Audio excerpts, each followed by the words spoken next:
Hey everyone, this is Ipshita and today I want to talk about Shakespeare. A day in the life of Shakespeare.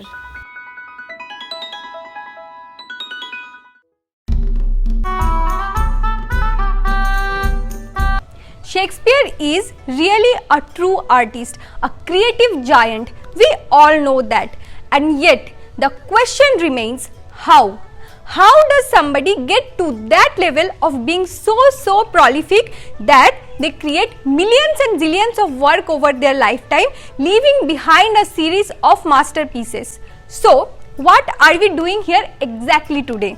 Well, I myself find very fascinating walking into the shoes of people that have inspired me throughout my lifetime, and it's very common thing for us to try and understand what made those exceptional people exceptional. I am really very excited for this. Shakespeare wakes up in one of the most impressive houses in Stratford-upon-Avon. At 5 am, he used to go straight to work, that is, of course, writing novels. In an age before electric or gas lighting, Shakespeare rises early to take advantage of natural light as much as possible.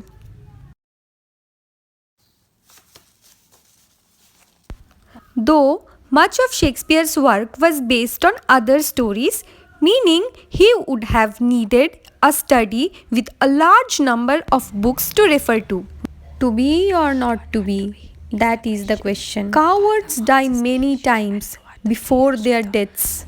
Men at some time are masters of their fates. All the world's a stage, and all the men and women merely players. They have their exits and their entrances. All that glitters is not gold.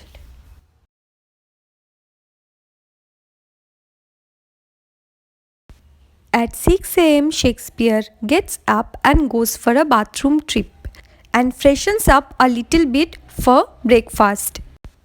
Tax records reveal that it had 10 fireplaces, which means the house may have had as many as 30 rooms. Not London, but Stratford was Shakespeare's base from 1597 onwards.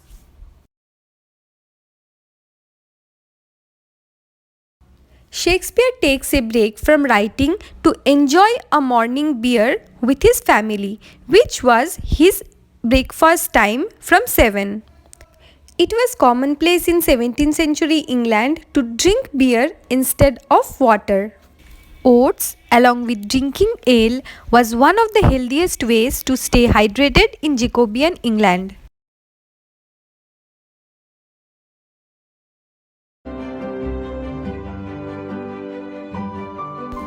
At 8, Shakespeare goes for a weary walk around Stratford after finishing breakfast with a route that takes him through the churchyard of Holy Trinity. Coming this way took him past the grave of Hamnet Shakespeare, who died very young at the age of 10. After returning from work, Shakespeare dedicates his time for hard work of writing from 9 to 11. By this stage in the day, William has been working for 4 hours. Given the equipment available in 1604, writing would have been a slow process. The only implement available to him was a quill, which was made of a goose feather. Shakespeare produced a huge volume of work in his lifetime, leaving a legacy of 37 plays and 154 sonnets. This amount to around 900,000 words that he had to commit to paper over 25 years. While Shakespeare was hard at work on his latest play, other members of the household were busy preparing his lunch. After completing lunch at 1, at about 2:30, Shakespeare goes for farming.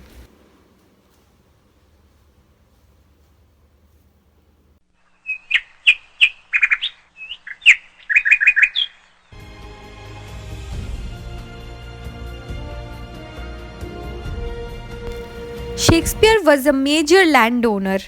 This afternoon, he takes a break from writing and goes up to the farmland he owns to the north of the town. He had significant responsibilities to look over the fields and check the crops. On his way back at about 3:30, Shakespeare pauses by a cottage garden to take in the view of the flowers. Shakespeare made reference to more than 50 different types of flowers in his play. If music be the food of love, play on. What's in a name? A rose by any other name would smell as sweet. Shakespeare then returns to town and heads straight to the pub. Once business matters had been discussed, the men would have been able to enjoy the entertainment on offer. Hath made a gross revolt, tying her beauty, wit and fortunes in an extravagant and wheeling stranger of here and everywhere. At 6 p.m., he returns to New Place in time to have dinner with his wife and daughters, who have just returned from evening prayer. Shakespeare was an extremely successful man, both in business and as a member of England's premier theatre company. This gave Shakespeare to afford a richer diet. After dinner, the Shakespeare family gathers together and plays card game. When the rest of the household retires to bed at 10, William picks up his quill once again. What is life? Life's but a walking shadow, a poor player that struts and frets his hour upon the stage and then is heard no more.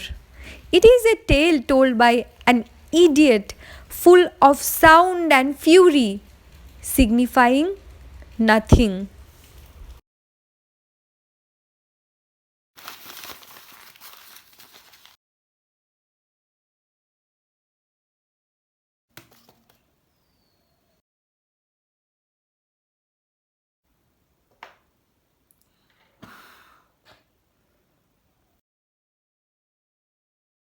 So that's it for today's episode. I hope you enjoyed and liked this and have surely got some insight about the lifestyle of such great persona.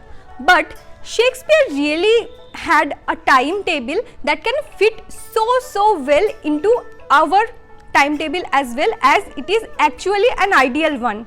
A true believer of early to bed and early to rise makes a man healthy, wealthy and wise. So comment down below if you want to see more such day in my life of renowned people in my channel. So this is Deepshita signing off.